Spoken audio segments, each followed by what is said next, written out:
लक्ष्य कोचिंग के इस YouTube चैनल में आपका स्वागत है। हम लोग पढ़ रहे थे धार्मिक आंदोलन, और धार्मिक आंदोलन में हम लोग इसके पहले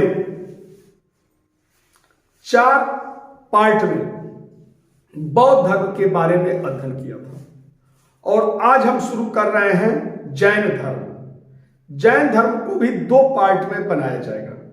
तो आज हम लोग जैन धर्म पर चर्चा करेंगे। जिस तरह बौद्ध धर्म एक नास्तिक संप्रदाय था, वैसे ही जैन धर्म भी एक नास्तिक संप्रदाय है। यानी गौतम बुद्ध की तरह ही महावीर स्वामी भी वेद की प्रामाणिकता में विश्वास नहीं करते थे। तो हम लोग आज जैन धर्म पर चर्चा करेंगे। जैन धर्म जिन शब्द से बना है। जैन धर्म जिन शब्द से बना है। जिन, और जिन का अर्थ होता है विजेता। जिन का अर्थ होता है विजेता।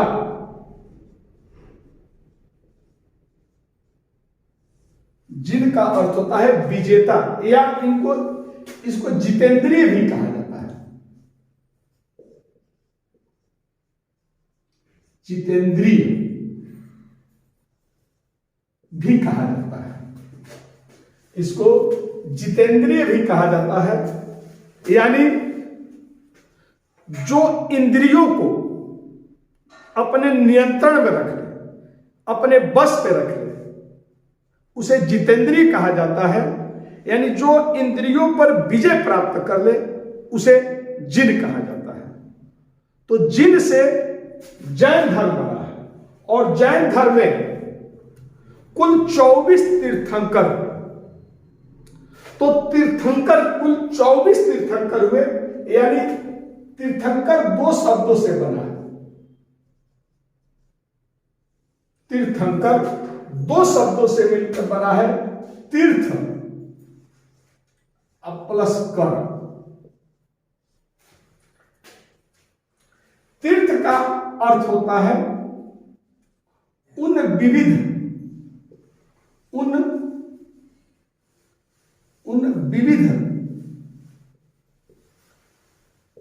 नियमों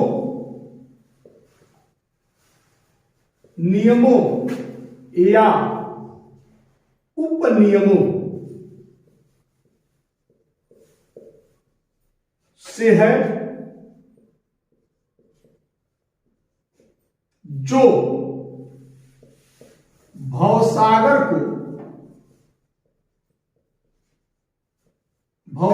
को पार करा दे।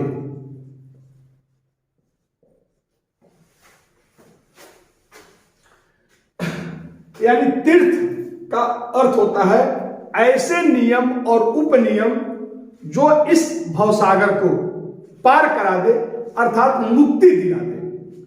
और कर का मतलब होता है, एक कर शब्द है, कर का मतलब होता है नियमों को बनाने वाला। नियमों को बनाने वाला। नियमों को बनाने वाला, यानी ऐसे नियम बनाने वाला जो इस संसारिक भवसागर से मुक्ति दिला दे, ऐसे लोगों को तीर्थंकर कहा जाता है। तो जैन धर्म में कुल 24 तीर्थंकर, जिसमें जैन धर्म का पहला तीर्थंकर, जैन धर्म का पहला तीर्थंकर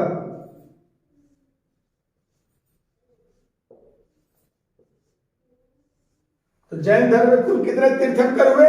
24 तीर्थंकर, जिसमें पहला तीर्थंकर ऋषभदेव या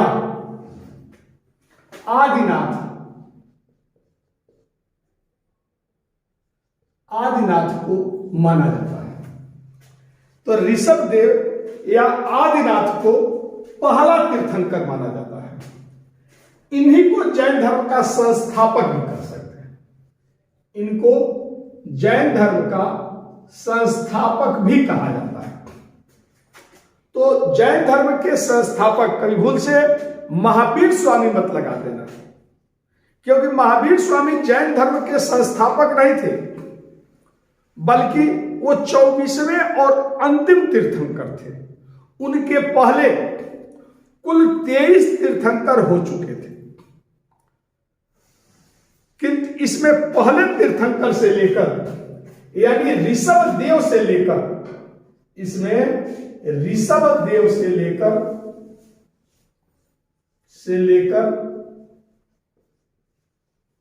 22वें तीर्थंकर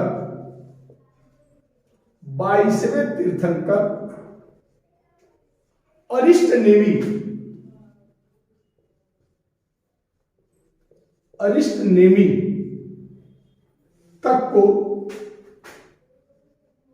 तक को अनैतिहासिक माना जाता है। अनैतिहासिक माना जाता है।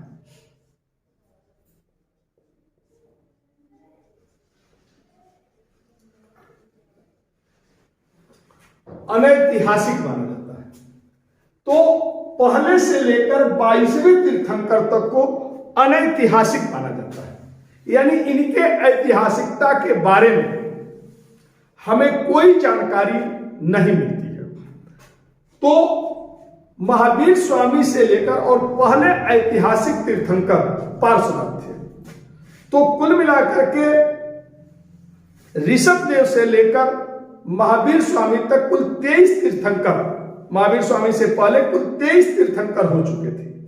यानी जिस तरह सनातन धर्म एक प्राचीनतम धर्म है विश्व का, वैसे ही जैन धर्म भी सनातन धर्म का समकालीन या विश्व का प्राचीनतम धर्म है।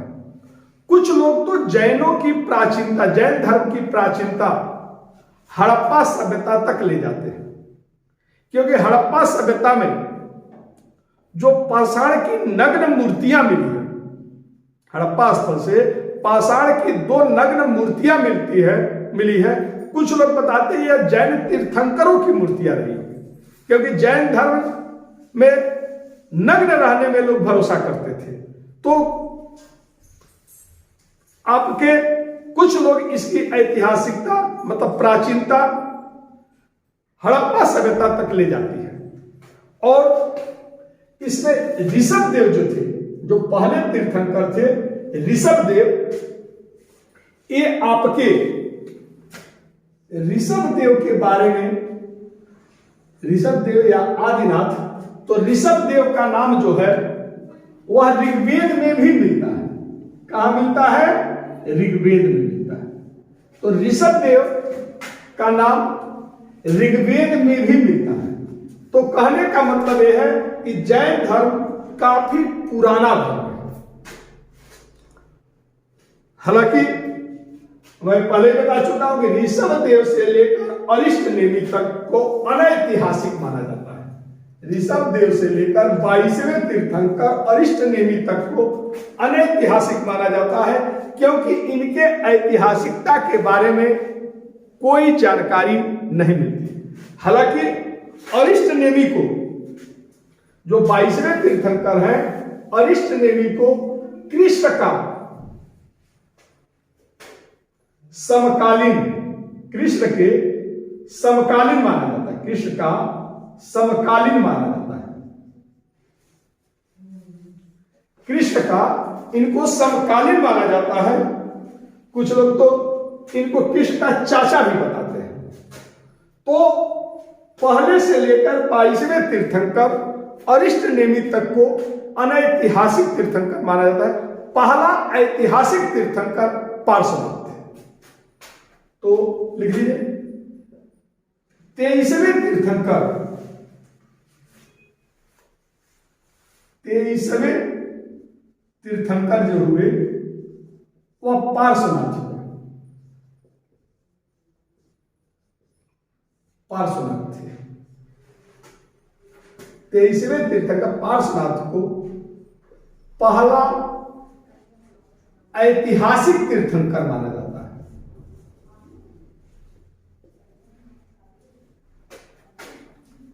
है। ऐतिहासिक तीर्थंकर माना जाता है। तो पार्श्वनाथ के पहले जो 22 तीर्थंकर थे, उनकी ऐतिहासिकता के बारे में हमें कोई जानकारी नहीं मिलती है। तो ऋषभदेव के बारे में पता चलता है कि ऋषभदेव जो थे इक्ष्वाकु वंश के राजा थे। बाद में इन्होंने अपने पुत्र भरत को गद्दी सौंप दिया और स्वयं संन्यास ले लिया। और कुछ लोग इसी भरत के नाम पर अपने देश का नाम भारत भी मानते हैं। तो ऋषभदेव को इस धर्म का संस्थापक कहा जाता है। पहले ऐतिहासिक तीर्थंकर आपके पार्श्वनाथ थे।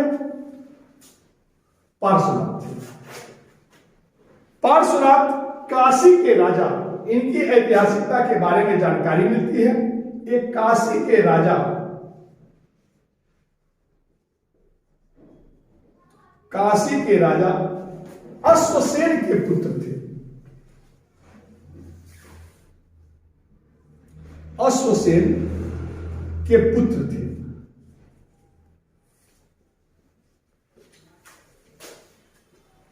एक काशी के राजा अश्वसेन के पुत्र, यानी इनके पिता जो थे अश्वसेन थे, जो काशी के राजा थे। इनकी माता जो थी वामा थी। माता का नाम वामा था और इनका विवाह प्रभावती से हुआ था, यानी इनकी पत्नी जो थी प्रभावती थी।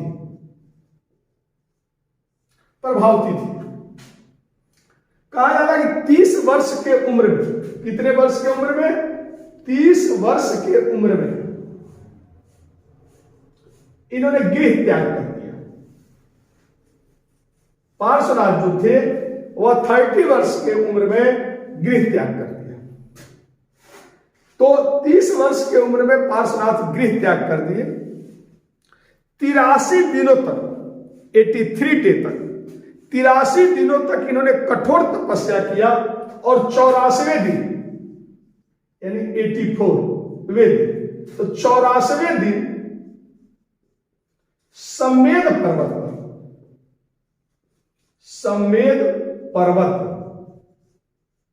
समेध पर्वत पर इन्हें कैवल्य यानी ज्ञान की प्राप्ति हुई। तो 83वें दिन समेध पर्वत पर इन्हें बोध यानी ज्ञान की प्राप्ति हुई।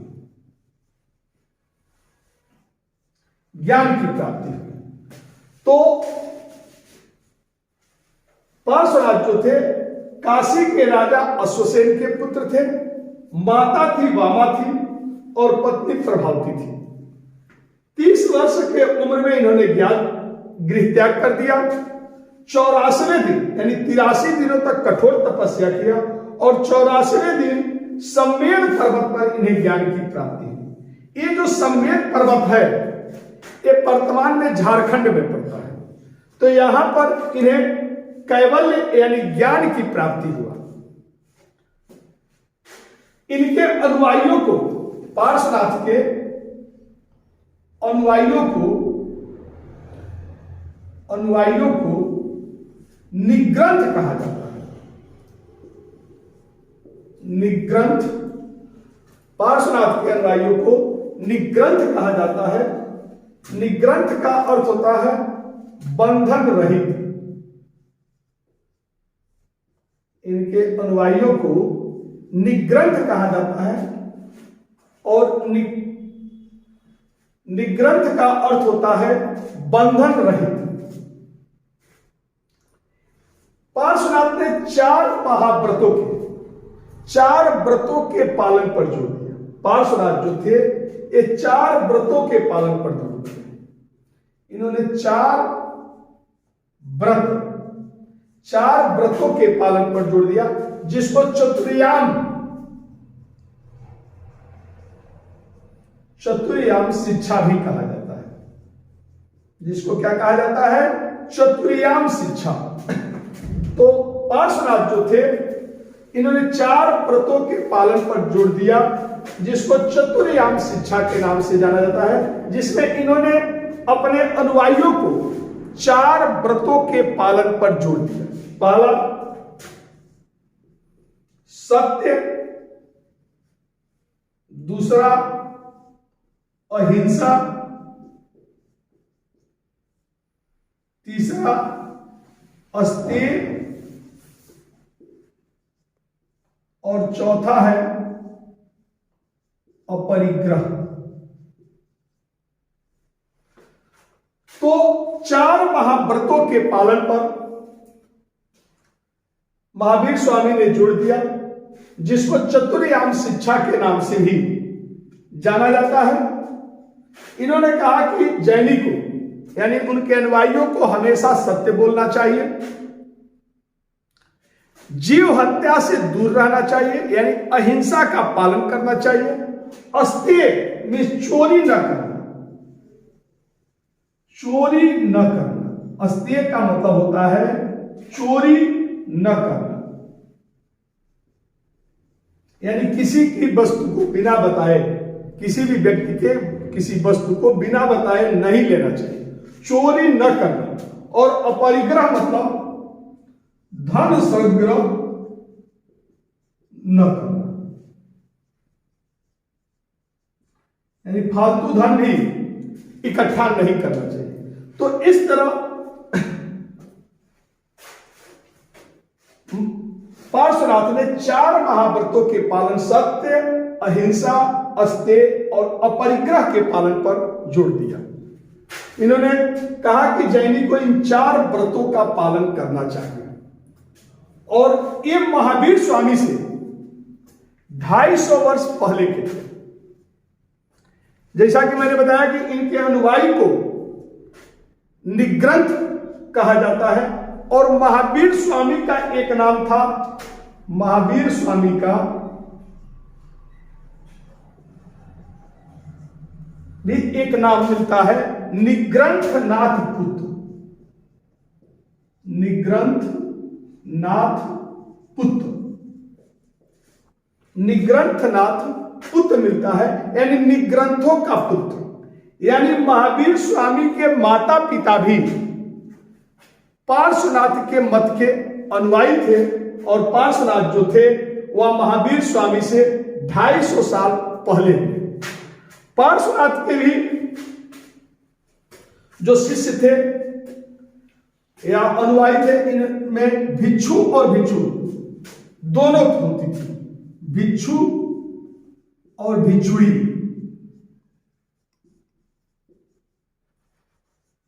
दोनों होते थे, यानी जो बौद्ध जैन मठ में रहते थे उनको उसमें भिक्षु और भिक्षुड़ी यानी पुरुष और स्त्रियां दोनों होते थे।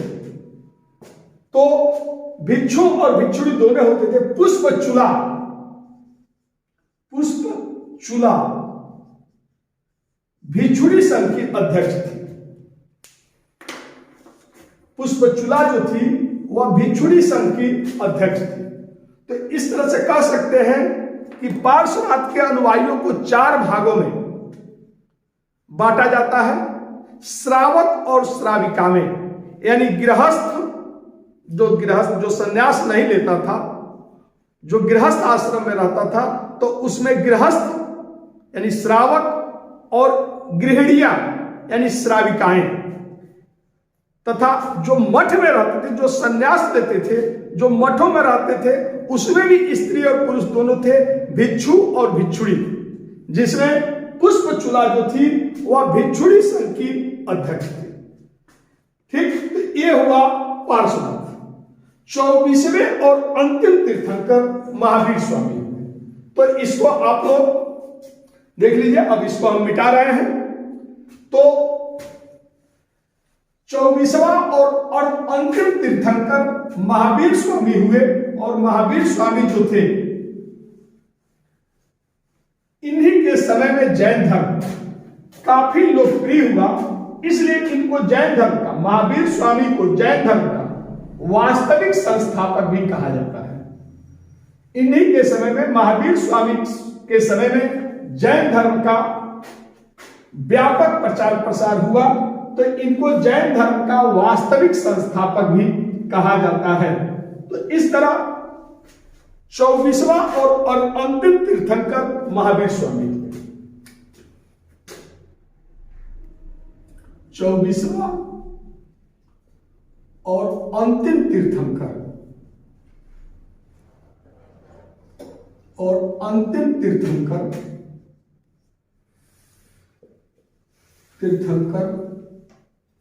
महावीर स्वामी थे।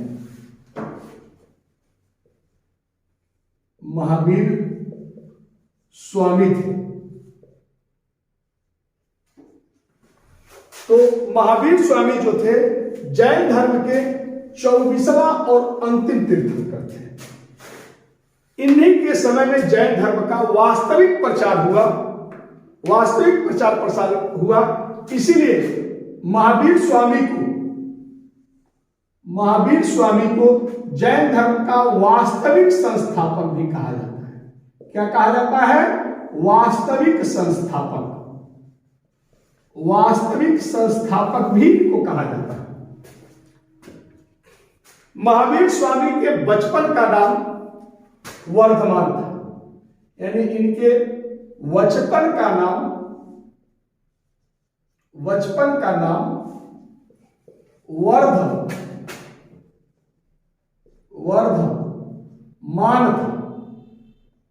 वर्धमान था। इनके बचपन का नाम वर्धमान था। इनके पिता सिद्धार्थ थे।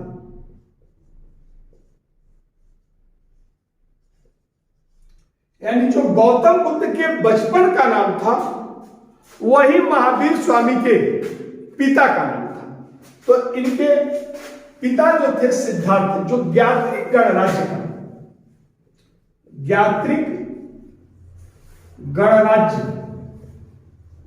के प्रमुख थे। ज्ञात्रिक गणराज्य के प्रमुख थे।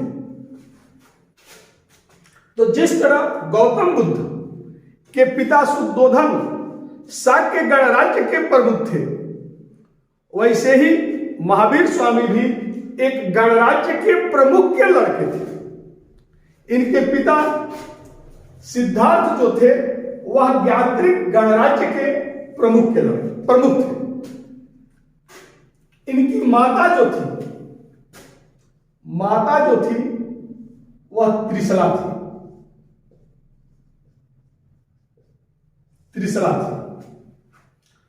महावीर के वर्धमान की मां जो थी वह त्रिशला थी, जो वैशाली के लिच्छवी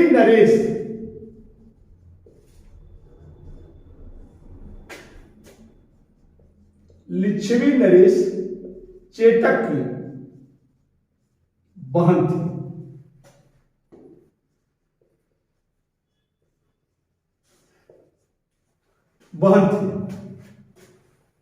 जो त्रिशला थी वैशाली के लिच्छवी नरेश चेटक की बहन थी, और चेटक जो था वैशाली का प्रमुख था और काफी शक्तिशाली राजा था। चेटक की 5 पुत्रियां थी और चेटक ने अपने 5 पुत्रियों का विवाह उस समय के जो प्रमुख राजा थे, उत्तर भारत के जो प्रमुख राजा थे, उन राजाओं के साथ किया था। जैसे इसने अपनी एक पुत्री का विवाह मगध नरेश बिंबिसार से किया था। इसकी एक दामाद जो था वह कौशल नरेश परसेनजीत थे। इसी तरह वत्स के राजा उदयन के साथ भी अपने पुत्री का विवाह, यानी चेटक ने अपने पुत्रियों का विवाह उस समय के प्रमुख राजघरानों में किया था। और चेतक जो था वह सिद्धार्थ का यानी महावीर स्वामी का मामा था। तो कहीं ना कहीं जब महावीर स्वामी जब जैन धर्म का प्रचार किए तो चेतक खुद भी उनका शिष्य बन गया था, और चूंकि महावीर स्वामी उसके भांजे थे, इसलिए जो भी इसके दामाद थे वह सब महावीर स्वामी के रिश्तेदार हुए। और चेतक ने कहीं ना कहीं उन राजाओं से भी आग्रह किया होगा कि वह अब जैन धर्म को स्वीकार करें, यानी जैन धर्म के प्रसार में महावीर स्वामी को अपने मातृ पक्ष से, अपने माता के पक्ष से काफी सहयोग मिला था। तो जैन, इनकी मां जो थी त्रिशला थी। हालांकि ऐसा माना जाता है, जैन अनुश्रुतियां ऐसा कहती हैं कि महावीर स्वामी जो थे, वर्धमान जो थे, वह पहले एक ब्राह्मणी देवनंदा के गर्भ में आए थे। एक ब्राह्मणी थी, देवनंदा के गर्भ में आए थे।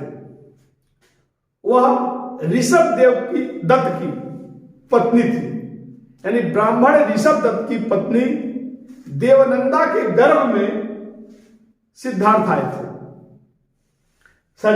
महावीर स्वामी आए थे। लेकिन इंद्र को लगा कि जितने भी तीर्थंकर हुए हैं वह क्षत्रिय कुल में हुए हैं, इसलिए उन्होंने देवनंदा के गर्भ से महावीर स्वामी को छत्राणी त्रिशला के गर्भ में प्रत्यापित कर दिए, और इस तरह त्रिशला से के गर्भ से वर्धमान का जन्म हुआ। तो इनकी मां जो थी त्रिशला थी। इनका भी कहा जाता है, इनके भी जन्म के समय भविष्यवाणी हुई थी कि यह बालक या तो चक्रवर्ती सम्राट बनेगा या महान सन्यासी। जिस तरह गौतम बुद्ध के जन्म के समय भविष्यवाणी हुई, वैसा ही भविष्यवाणी इनके समय में हुई। इनको भी राजकुमारों के अनुरूप शिक्षा दीक्षा हुई। इनका विवाह यशोदा से, यानी कि पत्नी जो थी यशोदा थी, यशोदा थी। काफी कुछ गौतम बुद्ध से मिलता जुलता। उनकी पत्नी का नाम यशोधरा था और इनके पत्नी का नाम यशोदा था, यानी वर्धमान का विवाह यशोदा से हुआ, जिससे अड़ोज्जा या प्रियदर्शनी नामक पुत्री पैदा हुई, जिससे अड़ोज्जा या प्रियदर्शनी नामक पुत्री पैदा हुई। और इसका विवाह इन्होंने अपने बहन का नाम था सुदर्शना, अपनी बहन सुदर्शना के पुत्र, सुदर्शना के पुत्र जमाली से कर दिया। यानी जमाली जो था यह वर्धमान का दामाद था। तो वर्धमान का विवाह यशोदा से हुआ, जिससे अड़ोज्जा या प्रियदर्शनी नामक पुत्री पैदा हुई, और इस पुत्री का विवाह अपने बहन सुदर्शना के पुत्र जमाली से किया। और यही जमाली आगे चलकर महावीर स्वामी का पहला शिष्य बना। और जैन धर्म में सबसे पहला विद्रोह भी जमाली ने ही किया। कहा जाता है जो सबसे बड़ा करीब होता है वही सबसे बड़ा विद्रोही भी होता है, विरोधी भी बनता है। तो जैन धर्म में पहला विरोध इसी जमाली ने किया था। आगे बताऊंगा। तो इस तरह आप देखें कि महावीर स्वामी जो थे, इनके बचपन का नाम वर्धमान था। इनके पिता सिद्धार्थ थे। सिद्धार्थ का विवाह इनके पिता सिद्धार्थ थे, जो ज्ञात्री गणराज्य के प्रमुख थे। हालांकि सिद्धार्थ का जैन ग्रंथों में एक और नाम भी मिलता है, श्रेयांश और एसांश। ये दो नाम भी इनके पिता का मिलता है, श्रेयांश और एसांश। तो एक ज्ञात्री गणराज्य के प्रमुख थे। माता त्रिशला थी जो लिच्छवी नरेश चेतक की बहन थी, पत्नी यशोदा थी, उससे एक पुत्री जो थी अड़ोजा या प्रियदर्शनी नाम की इनकी पुत्री हुई, जिसका विवाह इन्होंने जमाली से कर लिया। यही जमाली इनका पहला शिष्य बना और इसी ने जैन धर्म में पहला विरोध किया। महावीर स्वामी जो थे यानी वर्धमान जो थे, वह पिता की मृत्यु के बाद, जब इनके पिता सिद्धार्थ की मृत्यु हुई, तो पिता की मृत्यु के बाद इनका बड़ा भाई नंदीवर्धन जो था, बड़ा भाई नंदीवर्धन जो था, ज्ञात्रिक गणराज्य का राजा बना, प्रमुख बना। एक बड़े भाई थे तो नंदीवर्धन राजा बना, और नंदीवर्धन से यानी अपने बड़े भाई से अनुमति लेकर सिद्धार्थ 30 वर्ष के उम्र में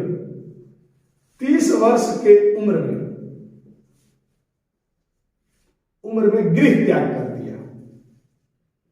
30 वर्ष के उम्र में इन्होंने गृह त्याग कर दिया। मैंने बताया था गौतम बुद्ध 29 वर्ष के उम्र में गृह त्याग किया था, और महावीर स्वामी जो थे 30 वर्ष के उम्र में गृह त्याग कर दिया। गृह त्याग के बाद ये ज्ञान प्राप्ति के लिए लीन हो गए। 12 वर्षों तक इन्होंने कठोर तपस्या किया था। कहा जाता है कि इसी समय मोखलीपुत्र गोसाल इनका शिष्य बना। सिद्धार्थ का वर्धमान का महावीर स्वामी का शिष्य बना था मोखलीपुत्र गोसाल। यानी मोखलीपुत्र गोसाल जो था वह इनका मित्र भी था। ये 6 वर्षों तक महावीर स्वामी के साथ रहा।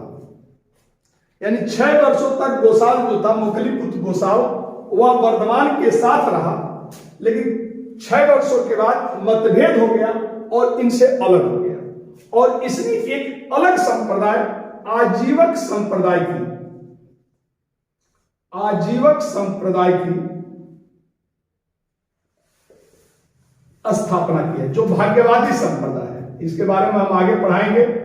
भाग्यवादी संप्रदाय। तो 6 वर्षों तक गोसाल जो था, मोखलीपुत्र गोसाल जो था, इनके साथ रहा, लेकिन बाद में वह इनसे अलग हो गया। एक अलग पंथ, एक अलग धर्म, एक अलग संप्रदाय की स्थापना किया, आजीवक संप्रदाय। तो गृह त्याग के बाद वर्धमान जो थे 12 वर्षों तक कठोर तपस्या की है। इनके कठोर तपस्या के बारे में जानकारी, इनके कठोर तपस्या के बारे में जानकारी,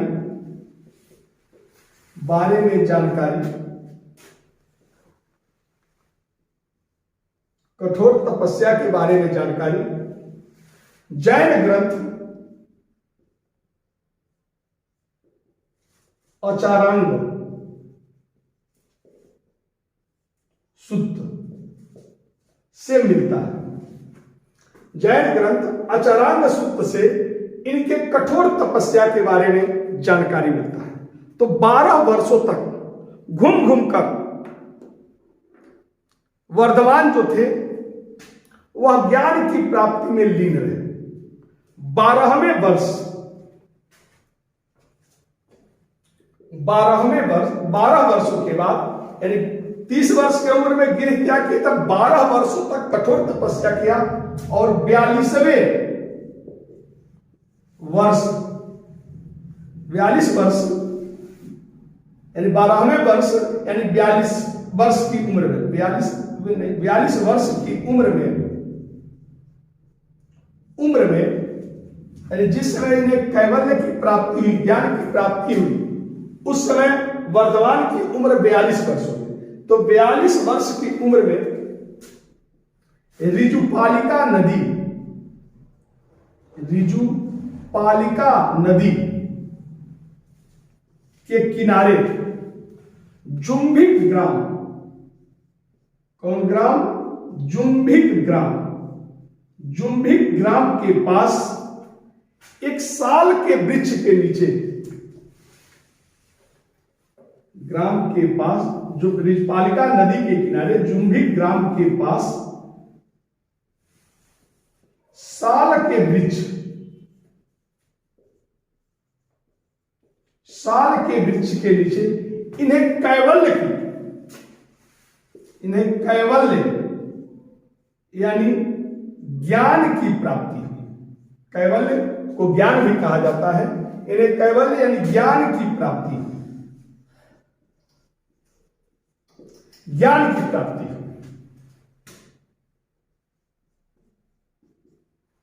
ठीक, तो इन्हें 42 वर्ष के उम्र में ज्ञान की प्राप्ति। इसी के बाद इनका नाम केवलिन, केवलिन यानी सर्वोच्च ज्ञान। केवलिन उसको कहा जाता है जिसको सर्वोच्च ज्ञान की प्राप्ति हुई है। तो इन्हें सर्वोच्च ज्ञान की प्राप्ति हुई, इसलिए इनका नाम केवलिन यानी सर्वोच्च ज्ञान।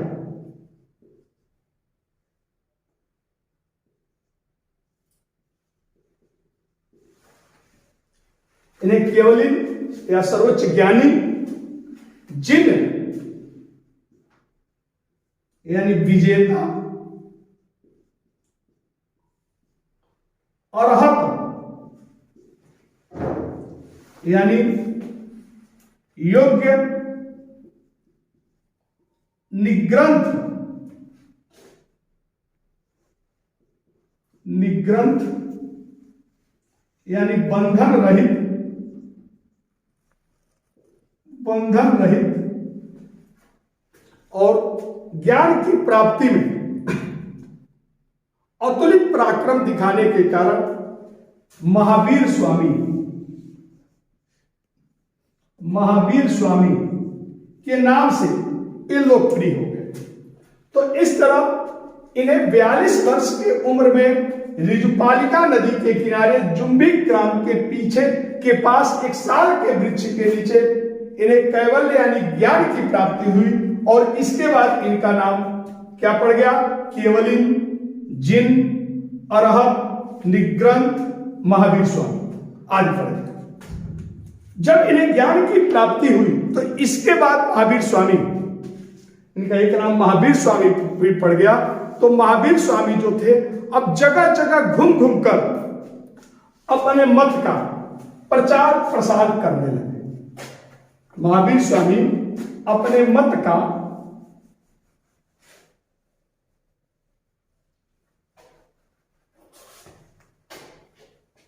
प्रचार प्रसार करने लगे।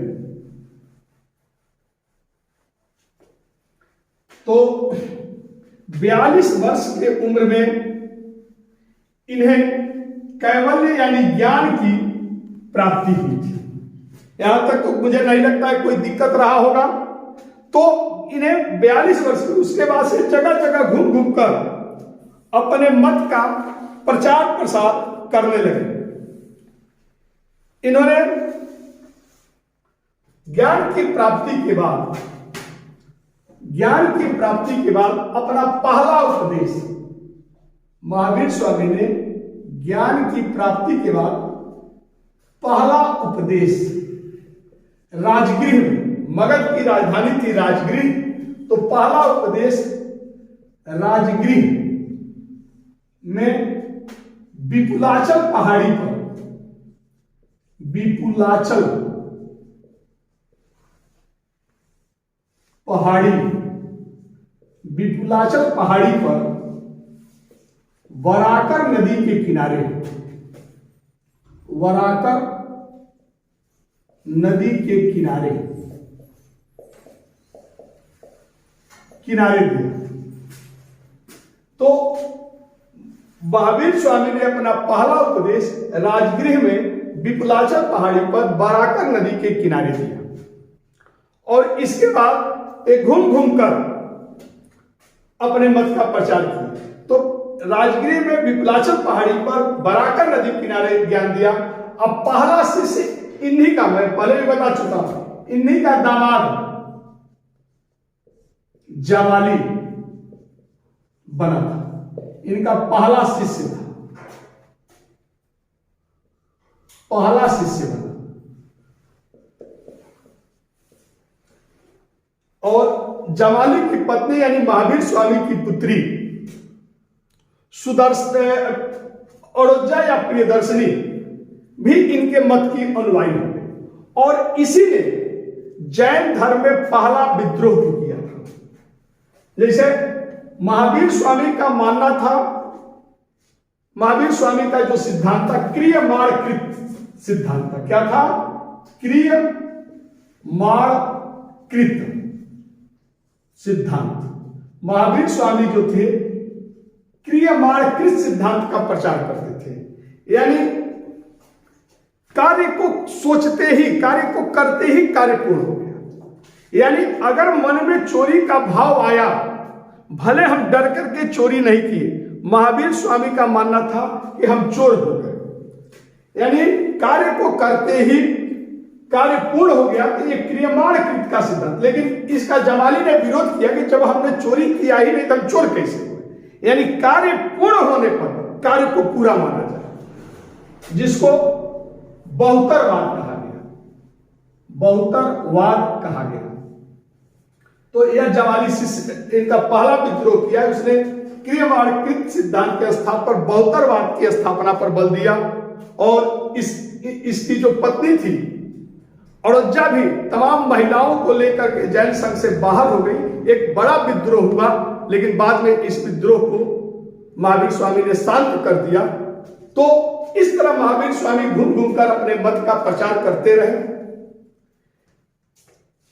इन्होंने 72 यानी 42 वर्ष के उम्र में इन्हें बोध की प्राप्ति, 30 वर्षों तक अपने मत का प्रचार किया और 72 वर्ष के उम्र में 72 वर्ष की उम्र में पावापुरी, ये बिहार में पड़ता है पावापुरी, पावापुरी में मल्ल राजा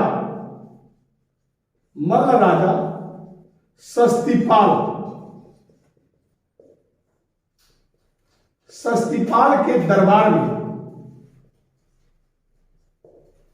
भोजन का परित्याग कर दिया और जिसके कारण इनके मृत्यु हुई। तो मल्ल राजा सस्तीपाल के दरबार में इनकी मृत्यु हुई। इनकी मृत्यु यानी निर्वाण, बौद्ध जैन धर्म में मृत्यु को निर्वाण कहा गया और बौद्ध धर्म में मृत्यु को महापरिनिर्वाण। तो इनकी मृत्यु यानी निर्वाण की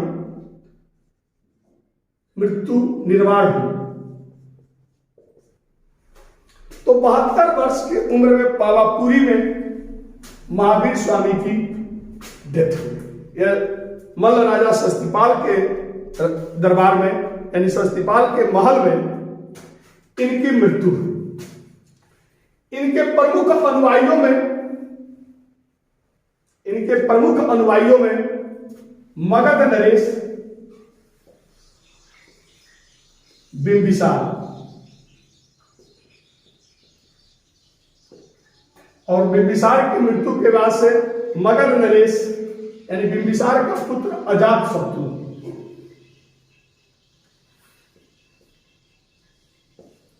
कौशल नरेश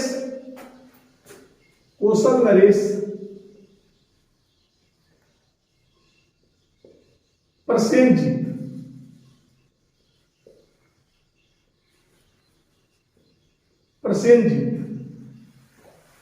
अवंती नरेश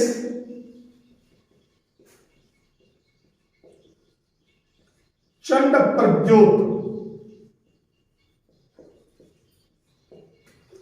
प्रद्योत, खुद इनका मामा चेतक, चंपा नरेश, अंग की राजधानी चंपा थी तो अंग या चंपा नरेश,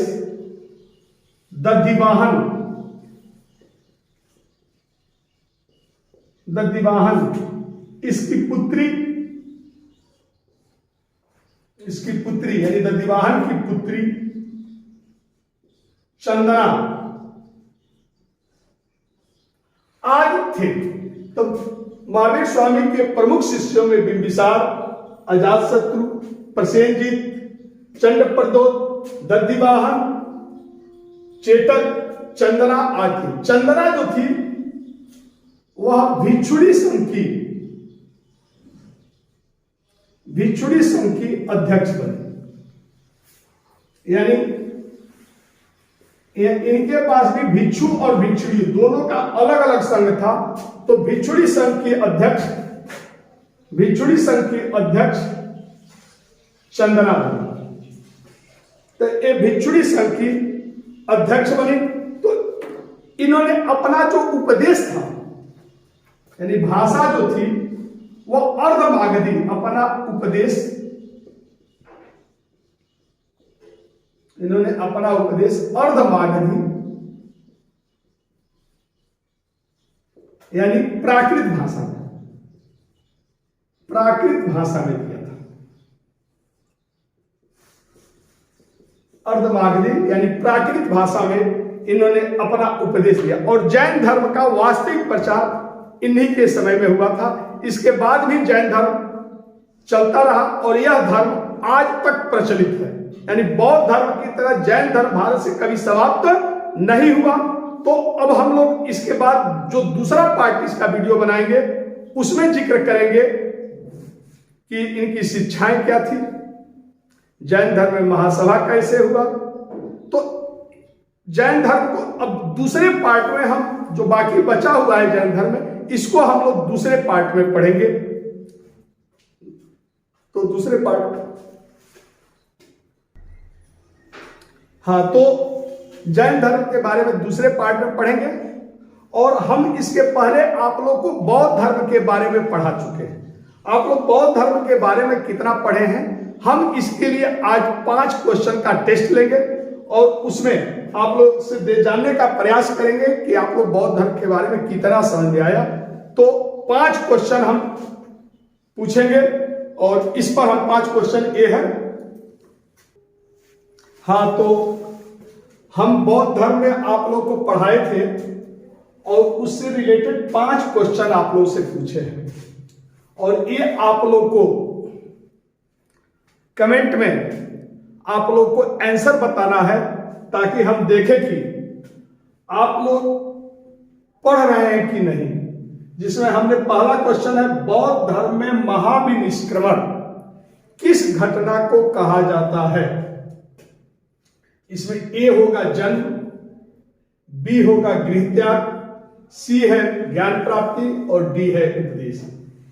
तो इसमें से किस घटना को बौद्ध धर्म में महाविनिष्क्रमण किस घटना को कहा जाता है। जन्म, गृह त्याग, ज्ञान प्राप्ति और प्रथम। इसमें से महाविनिष्क्रमण किसको कहा जाता है।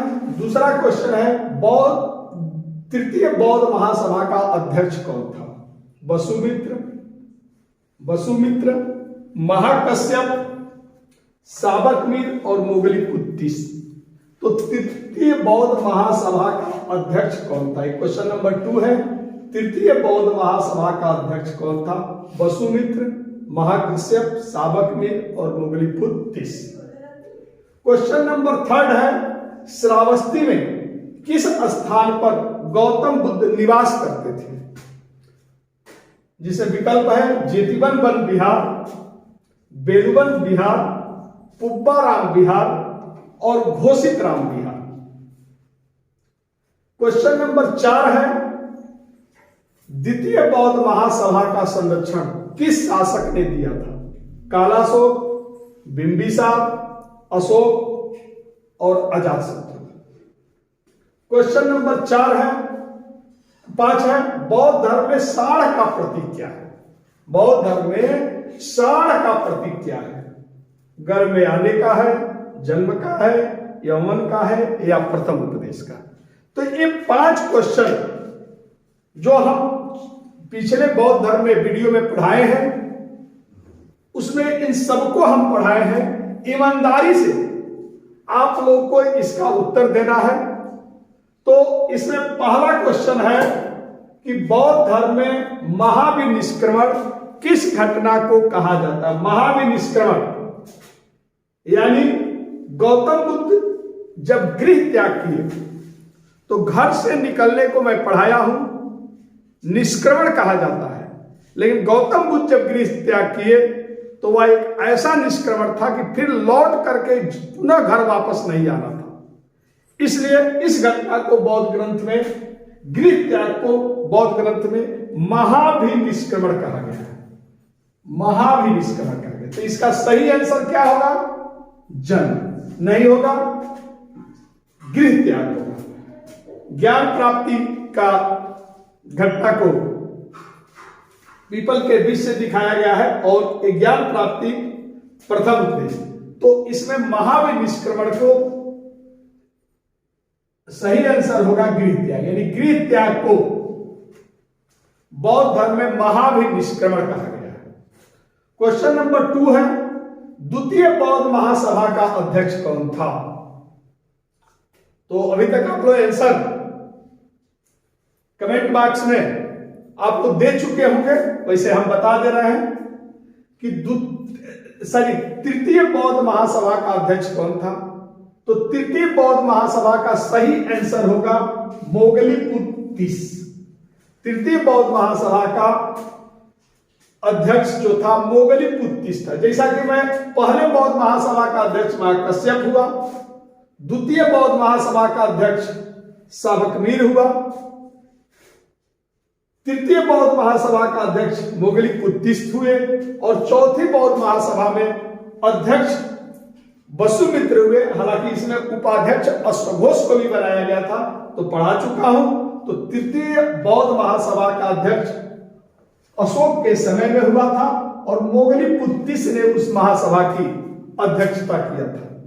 इसी तरह क्वेश्चन नंबर 3 में पूछा गया है कि श्रावस्ती में किस स्थान पर गौतम बुद्ध निवास करते थे? तो मैं बता चुका हूं कि गौतम बुद्ध सबसे अधिक कोसल राज्य में प्रचार किया था। वहां पर उन्होंने कुल 21 वर्षा काल व्यतीत किया।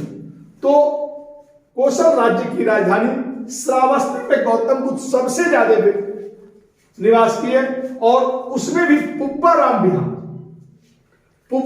बिहार में वो सबसे ज्यादा निवास किए थे। जैसे जेतीवन वन विहार मैंने बताया था कि अनाथ पिंडक ने राजकुमार जेती से जेतीवन वन विहार खरीदा और बौद्ध संघ को दान कर दिया। बिंबिसार ने बेलवन वन विहार दिया था और श्रावस्ती की व्यापारी पुत्री विशाखा जो थी उसने पुब्बाराम विहार दिया था। और गौतम बुद्ध इसी बिहार में सबसे ज्यादा, जब भी वहां आते थे इसी बिहार में रुकते थे। मैं पढ़ा भी चुका हूं। और घोषित राम विहार, कौशाम्बी नरेश, प्रद्योत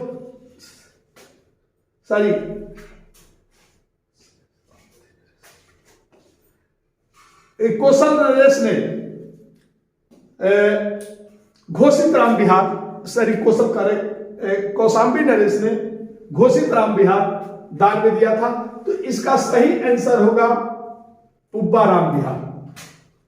तो वत्स नरेश उदयन जो था, जो कौशाम्बी जिसकी राजधानी थी, वत्स नरेश उदयन ने घोषित राम विहार दान में दिया। तो ये विशाखा ने पुब्बाराम विहार दान में दिया था। जो भी गौतम बुद्ध आते थे इसी बौद्ध विहार में रुकते थे। ठीक, तो सही आंसर होगा पुब्बाराम विहार। क्वेश्चन नंबर 4 है, द्वितीय बौद्ध महासभा का संरक्षण किस शासक ने दिया था? कालाशोक, बिंबिसार, अशोक, अजातशत्रु। तो लगा चुके होंगे। इसका भी आंसर आपको, बहुत आसान क्वेश्चन है। तो इसका सही आंसर होगा कालाशोक। ये जो है कालाशोक, इसका सही आंसर होगा। जैसा कि गौतम बुद्ध, बिंबिसार जो था गौतम बुद्ध के समय में ही डेथ हो गए थे और बिंबिसार के बाद उसका बेटा अजातशत्रु मगध का शासक बना। इसने पहले बौद्ध महासभा का संरक्षण प्रदान किया। पहला बौद्ध महासभा राजगृह में हुआ था और उसका संरक्षण अजातशत्रु ने दिया था। द्वितीय बौद्ध महासभा जो हुई थी वह वैशाली में हुई और उस समय मगध का शासक, शिशुनाग वंश का शासक कालाशोक था और इसने द्वितीय बौद्ध महासभा का संरक्षण किया। अशोक के समय में तीसरी बौद्ध महासभा पाटलिपुत्र में हुई और तो अशोक ने आपका तृतीय बौद्ध महासभा का संरक्षण किया और चौथी बौद्ध महासभा कनिष्क के समय में हुई थी। कनिष्क ने चौथी बौद्ध महासभा का संरक्षण किया, तो द्वितीय बौद्ध महासभा का संरक्षण कालाशोक ने दिया था। सही आंसर कालाशोक होगा। और पांचवा क्वेश्चन है, बौद्ध धर्म में साढ़ का प्रतीक है। तो बौद्ध धर्म में साढ़ का प्रतीक क्या है? गर्भ में आने का ए विकल्प है, बी है जन्म, सी है यौवन, डी है प्रथम उपदेश। तो बौद्ध धर्म में अलग अलग घटनाओं का अलग अलग प्रतीक बनाया गया है। जो हीन यानी थे वह प्रतीकों के माध्यम से गौतम बुद्ध की उपासना करते थे। तो ये साढ़ का प्रतीक जो है यौवन है। जैसा कि मैं पढ़ा चुका हूं, गौतम बुद्ध के गर्भ में आने का प्रतीक सफेद हाथी है, जन्म का प्रतीक कमल का फूल है, यौवन का प्रतीक साढ़ है, गृह त्याग का प्रतीक घोड़ा है, प्रथम उपदेश का ज्ञान प्राप्ति का गृह त्याग का घोड़ा है, ज्ञान प्राप्ति का पीपल का वृक्ष है, पहला उपदेश धर्मचक्र प्रवर्तन का है, मृत्यु का स्तूप है। तो बौद्ध धर्म में साढ़ का प्रतीक जो होगा वह यौवन का प्रतीक है। तो इसका सही आंसर होगा सी। ओके, धन्यवाद। अगर वीडियो अच्छा लगा तो इसके बारे में आप लोग कमेंट में जरूर लिखेंगे, लाइक जरूर करेंगे। लाइक करने से, कमेंट करने से मेरा भी उत्साह वर्धन होता है, क्योंकि वीडियो को बनाने में काफी मेहनत करना पड़ता है। तो आप ही लोगों के लिए यह वीडियो बनाया जा रहा है, तो आप लोग इसको लाइक करेंगे और सबसे बड़ी चीज है कि सब्सक्राइब कर लीजिएगा और अपने मित्रों में जरूर शेयर करिएगा, ताकि जल्द से जल्द यह वीडियो का प्रचार हो और जो भी आपके मित्र हैं जो तैयारी करें उन्हें भी इस वीडियो से लाभ मिल सके, तो उनको भी बताने का, शेयर करने का प्रयास करिए। ओके, धन्यवाद।